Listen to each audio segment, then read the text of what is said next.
Hello friends, welcome back to my channel. Friends, book reading practice session में आज की story है the snake and the parrots. Friends, इस video में हम देखने वाले हैं बहुत सारे interesting keywords, English expressions and phrasal verbs. So friends, without any further ado, let's get into the video. Deep in a dense jungle, there lived a family of parrots in their nest. घने जंगल में तोतों का एक परिवार उनके घोंसले में रहता था। अब यहाँ देखिए lived, ये पास्ट टेंस यूज़ हुआ है, सिंपल पास्ट टेंस। वर्ब की सेकेंड फॉर्म आई है live, lived, lived। यहाँ पर सिंपल पास्ट टेंस यूज़ हुआ है। तो घने जंगल, डेंस जंगल मतलब होता है घना जंगल। The mother parrot had laid her eggs in the nest. जो माता जो तोता थी उसने अपने घोंसले में अंडे दिए हुए थे। हैड लेड, ये हुआ आपका पास्ट परफेक्ट टेंस। यहाँ वर्ब की हैड के साथ में वर्ब की थर्ड फॉर्म आई है। ले, लेड, लेड। लेड का मतलब होता है अंडे देना। The parrot said to each other, तोतों ने आपस में कहा, the rainy season is around the corner. If something is around the corner that means it will happen very soon. इसका मतलब होता है, ये एक इंग्लिश फ्रेज़ है जिसका मतलब होता है कि यदि कोई चीज़ अराउंड द कॉर्नर है मतलब कि वो बहुत ही जल्दी होने वाली है, या ऐसी कुछ घटना है जो बहुत नज़दीक है और वो होने वाली है। सो अराउंड द कॉर्नर एक इंग्लिश एक्सप्रेशन है, एक फ्रेज़ है। इसका कुछ एग्जाम्पल ये भी हो सकता है, your exam is around the corner, तुम्हारी एग्ज़ाम बहुत नज़दीक है, बहुत पास में है। सो ये एक इंग्लिश फ्रेज़ है। And the little ones are about to be born, और ये जो लिटिल वंस यहाँ पर बच्चों की बात कही है, अंडों से बच्चे निकलेंगे तो वो अभी जन्म ही होने वाले हैं, थोड़े दिन में जन्म हो जाएंगे। So the rainy season is around the corner and the little ones are about to be born. जो है बारिश का दिन बहुत ही पास में है और जो बच्चे हैं, अंडों में से बच्चे जन्म होने वाले हैं। Let's go collect and store food for feeding the little once. चलो हम जो है बच्चों को खिलाने के लिए उनकी भोजन की व्यवस्था करते हैं और उसे स्टोर करके सुरक्षित रखते हैं। The parrots flu in search of food. यहाँ पर देखिए फ्लू जो है वो वर्ब की सेकेंड फॉर्म है। Fly, flu, flown. यहाँ पर वर्ब की सेकेंड फॉर्म आई है, इसका मतलब ये सिंपल पास्ट टेंस यहाँ पर यूज़ हुआ है। तो हम पास्ट में कोई घटना होने के लिए यहाँ पर हम past tense, simple past tense को यूज़ करते हैं। तो ये सेंटेंस सिंपल पास्ट टेंस का बना हुआ है। The parrots flu in the search of food, जो है तोते वो भोजन की तलाश में उड़ गए। अब यहाँ देखिए इस फिगर में भी, इस जो चित्र में दिखाया गया है, the rainy season is around the corner, यानी कि इट विल हैपन वेरी सून, यानी कि कोई भी चीज़ है वो बहुत जल्दी होने वाली, बहुत नज़दीक है। तो यहाँ पर the rainy season is around the corner, बारिश का दिन बहुत ही पास में आ चुका है, इसका मतलब ये है। A snake that lived in a mud burrow under the tree heard the parrot speak. Mud मतलब होता है मिट्टी, बरो मतलब होता है बिल, मिट्टी का बिल। लिव्ड यहाँ पर सेकेंड वर्ब की सेकेंड फॉर्म यूज़ हुई है। हर्ड, हर्ड यहाँ पर हियर की सेकेंड फॉर्म है। Hear, hurt, hurt. तो जो ट्री के पेड़ के नीचे एक मिट्टी का बिल था, उसके अंदर एक सांप रहता था। उसने, जो तोते थे जो बात कर रहे थे आपस में, तो उनकी बात सुन ली। The snake said to himself, तो स्नेक जो सांप ने अपने आप से कहा, let me feast on the eggs while they are gone, जब वे चले जाएंगे यहाँ से तो मैं इन अंडों को की दावत लूँगा या अंडों को खा लूँगा। The snake climbed the tree and crept into the nest, snake जो था, सांप था, वो ट्री के ऊपर चढ़ गया और रेंगते हुए वो नेस्ट यानी कि घोंसलों में पहुँच गया। It looked at the eggs with N evil grain, यहाँ पर देखिए एन यूज़ हुआ है। एन यहाँ पर कोई भी वोवेल्स होता है जो ए ई आई ओ यू, उसके पहले एन हम यहाँ पर यूज़ करते हैं।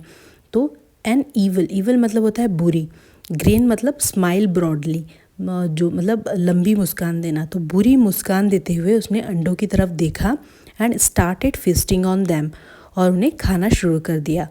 The parrots after collecting food return back to their nest, जब तोते फूड को, खाने को, भोजन को कलेक्ट कर वापस आए, they found the broken egg shells and they started to cry, उन्होंने देखा कि जब वो वापस आए कलेक्ट कर कर फूड, तो उन्होंने अपने नेस्ट में जो ब्रोकन एगशेल, जो अंडों के टूटे हुए छिलके पाए। फाउंड यहाँ पर देखिए वर्ब की सेकंड फॉर्म यूज़ हुई है, रिटर्न भी वर्ब की सेकंड फॉर्म यूज़ हुई है। पास्ट में सब काम हो रहा है, इसीलिए सिंपल पास्ट टेंस यहाँ यूज़ हुआ है। And they started to cry, started भी वर्ब की यहाँ सेकंड फॉर्म है, तो वो यहाँ पर रोना स्टार्ट कर दिया, उन्होंने रोने लगे वो। A monkey hunting for fruits came by that side, एक बंदर फलों की तलाश में उस और आया। लुकिंग, हंटिंग मतलब होता है कि ढूंढना या कुछ सर्च करना। Looking at the parrots cry the monkey sad, जो तोते थे उनको रोता हुआ देखकर मंकी ने, बंदर ने कहा, sad to see you both in tears, tears मतलब होता है आंसू, तुम दोनों को आंसू में रोता हुआ देखकर मुझे बहुत दुख हो रहा है। Tell me the story, I am all ears, मुझे तुम्हारी कहानी बताओ, आई एम ऑल ईयर्स, ये एक इंग्लिश एक्सप्रेशन है। I am all years, all years मतलब होता है किसी भी बात को सुनने के लिए बहुत उत्सुक होना या किसी भी बात को बहुत ध्यानपूर्वक सुनना। तो ये एक इंग्लिश एक्सप्रेशन है कि किसी भी घटना या किसी भी बात को आप यदि सुनने के लिए उत्सुक होते हैं या ध्यान से सुनते हैं, तो ये उसका मतलब होता है I am all ears. Tell me the story, I am all ears, मुझे तुम्हारी कहानी बताओ, मैं तुम्हारी बात को बिल्कुल ध्यान से सुनूंगा और तुम्हारी जो इस क्या हुआ है इस चीज़ को सुनने के लिए मैं बहुत उत्सुक हूँ। The sad parrots replied to the monkey, जो दुखी पैरट्स थे उन्होंने मंकी को कहा, while we were gone in search of food my eggs were eaten by the snake with the hood, जब हम लोग भोजन की तलाश में बाहर गए थे तो ये जो सांप था जिसका हुड, हुड मतलब होता है फन, तो फनों वाले सांप ने हमारे एग को, अंडों को खा लिया है। The monkey hearing the parrot story felt sad, sad यहाँ पर बाय मिस्टेक SAID लिख के आया है, SAD सैड मतलब दुख होता है। तो मंकी ने उनकी जब स्टोरी सुनी तो उसे बहुत फील का यहाँ पर सेकंड फॉर्म यूज़ हुआ है, फील, फेल्ट, फेल्ट, तो यहाँ पर second form simple past tense use हुआ है। तो मंकी ने जब सुनी सारी की सारी पैरट की स्टोरी तो उसे बहुत दुख हुआ। It asked the snake, why did you eat the eggs that were in the nest, तो उसने सांप से पूछा कि तुमने इनके अंडे क्यों खा लिए, जो घोंसले में रखे हुए थे, इनके अंडे क्यों खा लिए तुमने। वाई डिड यू ईट, अब डिड के साथ हमेशा वर्ब की फर्स्ट फॉर्म ही आती है। यहाँ देखिए डिड, ईट, ईट का एट या ईटन नहीं हुआ है, ईट ही है वर्ब की फर्स्ट फॉर्म, तो हमेशा याद रखना है सिंपल पास्ट टेंस में डिड के साथ में हमेशा वर्ब की फर्स्ट फॉर्म आएगी। The snake with the mean mind hissed and snapped at the monkey and said, जो स्नेक था, जो सांप था, मीन माइंडेड, मतलब जिसकी बहुत नीची सोच होती है, बहुत बुरी सोच होती है। हिस्ड, हिस्ड मतलब फुंकार भरना, स्नैप्ड मतलब होता है झपट्टा मारना। तो जो नीची सोच वाला जो सांप था उसने मंकी के ऊपर, बंदर के ऊपर फुंकार भरी फन फैलाया और उसके ऊपर झपट्टा मारा और कहा, हाउ डेयर यू, तुम्हारी हिम्मत कैसी हुई, डेयर मतलब हिम्मत होना, how dare you question me once more and I will bite you, यदि तुम मुझसे एक बार और पूछ के देखो मैं तुम्हें काट लूँगा या डस लूँगा। The monkey sits all sad with parrots, जो बंदर था वो पैरट्स के साथ में, तोतों के साथ में सभी बहुत दुखी होकर बैठ गए। मंकी गेट्स एन आइडिया, यहाँ पर देखिए आई, फिर यहाँ पर वोवेल्स यूज़ हुआ है, AEIOU, इसके पहले हमेशा एन आएगा, ए नहीं आएगा, एन आएगा, वोवेल्स के साथ में हमेशा एन आता है। तो monkey gets an idea, monkey को एक आइडिया आया, एक सुझाव, उसने सोचा। Monkey calls a crow, crow मतलब होता है कौवा, मंकी ने अपने दोस्त कौवे को बुलाया, कॉ कॉ मतलब से आवाज़ दी। Monkey then narrates what had happened and tells the crow, what had happened मतलब यहाँ पर देखिए आपका पास्ट परफेक्ट टेंस यूज़ हुआ है, हैड हैपेंड, हैड जो है आपका यहाँ पर हेल्पिंग वर्ब है और यहाँ पर वर्ब की थर्ड फॉर्म यूज़ हुई है हैपेंड। सो मंकी नरेट्स, नरेट्स मतलब किसी भी बात को पूरा अपनी कहानी सुनाना या पूरी बात बताना, तो उसे कहते हैं नरेट। तो monkey narrates what had happened, जो भी कुछ हुआ था उसने क्रो को बताया, कौवे को बताया। The princess removes her jewels while she takes a shower. ये यहाँ पर एक प्रोनाउंसिएशन में प्रॉब्लम है, ये जूल्स होता है, ये ज्वेलरी नहीं होता है, ज्वेलरी होता है। तो द प्रिंसेस रिमूव्स, जो नहाते समय, टेक्स अ शावर, जब नहाते समय जो प्रिंसेस होती हैं, जो रानी होती हैं, वो क्या करती हैं, अपनी राजकुमारी अपनी ज्वेलरी को निकाल कर रखती हैं। तो princess remove her jewel while she takes a shower, जब नहाती हैं तो अपनी जूल को निकाल कर बाहर रखती है। Can you fly into the courtyard? Courtyard मतलब होता है आंगन या खुला स्पेस, जो वॉल से, दीवार से घिरा हुआ होता है उसे महल के आसपास, तो उसे हम कहते हैं courtyard. Can you fly into the courtyard, pick the jewel and drop it into the snake burrow? तो उसने कौवे से कहा कि तुम कोर्टयार्ड या आंगन में, जो महल का जो आंगन है वहाँ पर तुम जा सकते हो, वहाँ से तुम उस जो प्रिंसेस के जो है ज्वेलरी को उठा लेना और उसे स्नेक के, सांप के बिल में डाल देना।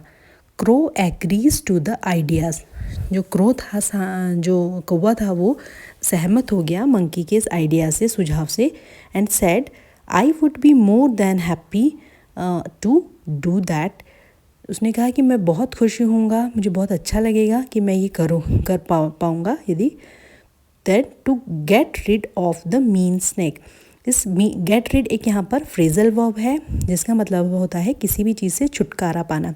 आप मेरी फ्रेजल वर्ब वाली वीडियो को देख सकते हैं, वहाँ पर मैंने गेट रिड को, फ्रेजल वर्ब को, गेट रिड ऑफ को बहुत अच्छे से एक्सप्लेन किया है, बहुत सारे एग्जाम्पल भी दिए हैं। जैसे कि गेट रिड ऑफ मतलब होता है किसी चीज़ से छुटकारा पाना। I want to get rid of my old car, मैं अपनी पुरानी कार से छुटकारा पाना चाहता हूँ।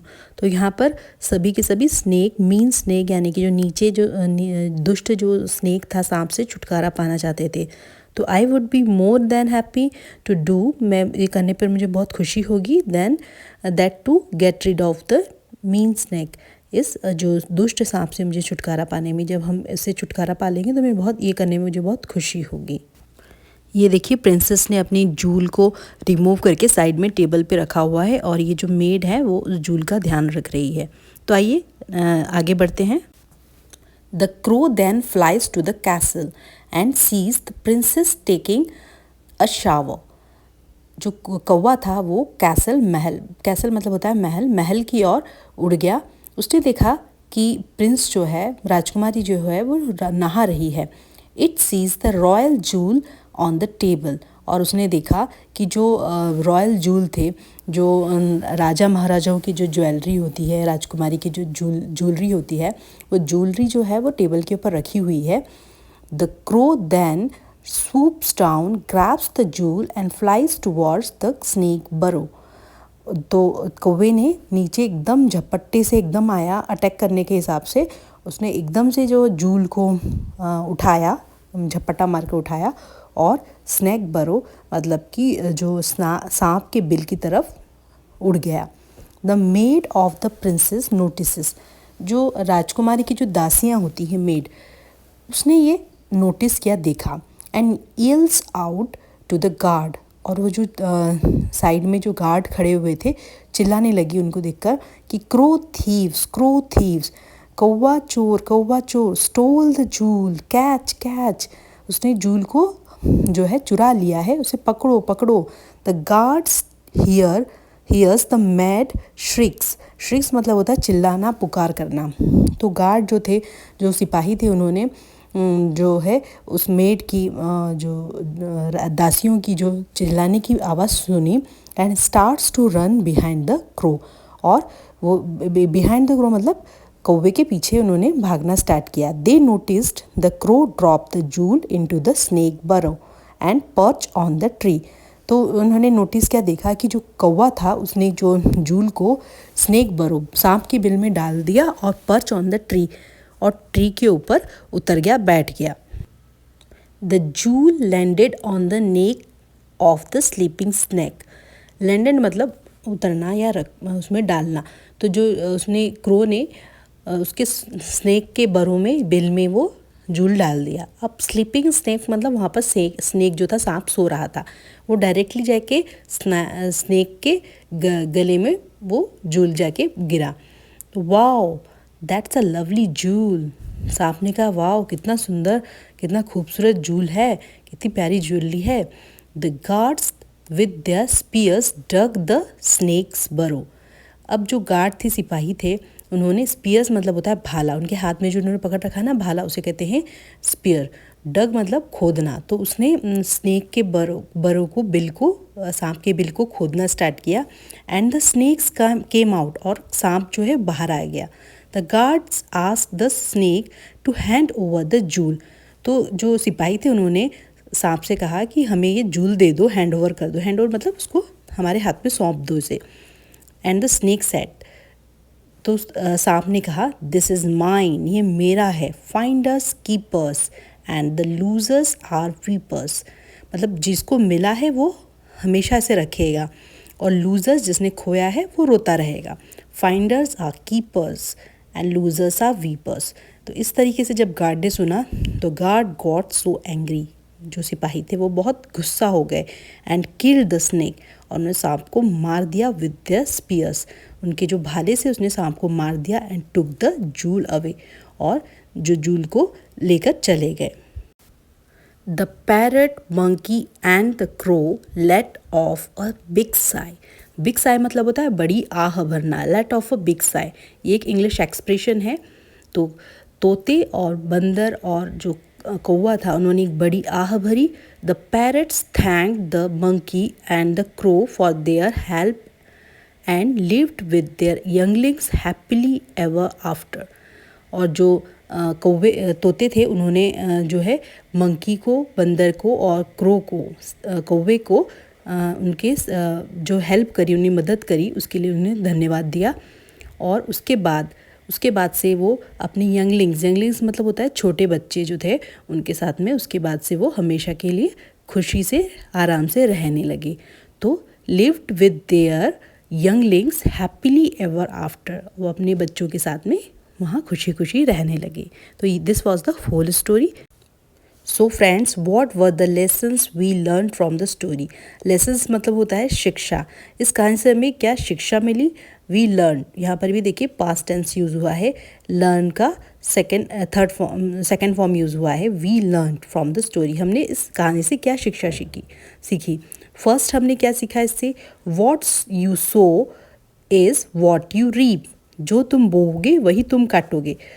इस कहानी में सबसे पहले जो सांप था, उसने पहले अंडों को खाया, ये उसने बोया, इसे उसके कर्म थे, बुरे कर्म थे। और व्हाट यू रीप, उसको क्या काटना पड़ा, तो उसको इसलिए गार्ड ने मार दिया। तो जो तुम जैसे कर्म करोगे उसी हिसाब से तुम्हारा फल मिलेगा। तो ये एक बहुत ही सुंदर यहाँ पर ईडियम है, what you sow is what you reap, जो तुम बोओगे वही काटोगे। और सेकंड है, a friend in need is a friend in deed, जो दोस्त आपकी मुसीबत में काम आए वही आपका सच्चा दोस्त है। तो नीड मतलब होता है आवश्यकता पड़ने या आपके काम पर पड़ने के समय। इंडीड मतलब सचमुच पे या सच्चा। तो जो आपकी मुसीबत में काम आए वही आपका सच्चा दोस्त है। अब यहाँ पर मंकी और जो कौवा था वो यहाँ पर सच्चे दोस्त थे। जब तोतों को बहुत मुसीबत आई तो उन्होंने उनका साथ दिया, चाहे समय कितना भी बुरा था। तो यहाँ पर हमने 2 बहुत ही खूबसूरत इंग्लिश ईडियम सीखे हैं। इसे आप अपनी डेली लाइफ में आज से ही यूज़ करना स्टार्ट करें। What you sow is what you reap, और a friend in deed is a friend in need. So friends, देखिए ये सारे के सारे की वर्ड्स हैं जो स्टोरी में यूज़ हुए हैं। इनके सारे के सारे मीनिंग मैंने आपको अच्छे से बता दिए हैं। अब आपको इसे आपके माइंड में इस तरह से स्टोर करना है, उसे याद करके अपनी लाइफ में इसे इनकॉर्पोरेट करना। अब फ्रेंड्स, होमवर्क की बारी है। होमवर्क ये है कि आपको इस स्टोरी को अपनी लैंग्वेज में एक बार अच्छे से बोलना है। आपको जैसे भी जितना भी आपको आ रहा है इस स्टोरी को अच्छे से पढ़ें, उसके बाद में इसे बोलने की प्रैक्टिस करें। तो यहाँ पर आपकी इस स्टोरी को एक बार लिख लें, इसके सारे कीवर्ड्स को लिख लें, इनमें जो इंग्लिश एक्सप्रेशन यूज़ हुए वो लिखें। उसके बाद इसे बोलने की प्रैक्टिस करें। तो आपकी लिसनिंग और उसकी रीडिंग, राइटिंग, स्पीकिंग सारी की सारी प्रैक्टिस एक ही स्टोरी से हो जाएगी। तो इस चैनल में आप आने के बाद आप ये जान पाएंगे कि आप किस तरीके से एक वीडियो से सारी की सारी चीज़ें सीख सकते हैं। जो भी स्टूडेंट इस चीज़ को करेगा उसे इंग्लिश सीखने से कोई भी नहीं रोक सकता है। तो आपको ये होमवर्क करके मुझे कमेंट सेक्शन में कमेंट कर बताना है कि आपने ये होमवर्क किया है या नहीं। यदि आप नहीं करेंगे तो नहीं सीख पाएंगे, तो आपको ये तो करना ही है, ये तो डैम श्योर है कि आपको करना ही है। तो इस स्टोरी को एक बार अपनी लैंग्वेज में से किसी को, बच्चों को सुना दीजिए या अपने घर में किसी मेंबर को सुना दीजिए। तो आप इस होमवर्क को प्लीज़ करें। फ्रेंड्स, ये वीडियो आपको कैसी लगी है आप मुझे कमेंट करके बताइए। और यदि मेरे चैनल में आप अभी नए हैं तो please do subscribe my channel. If this video add any value in your English learning journey, please do subscribe my channel. मेरे चैनल को सब्सक्राइब करें जिससे मुझे मिलता रहे आपका बहुत सारा प्यार और motivation. So friends, keep learning, keep watching my videos. Thanks for watching.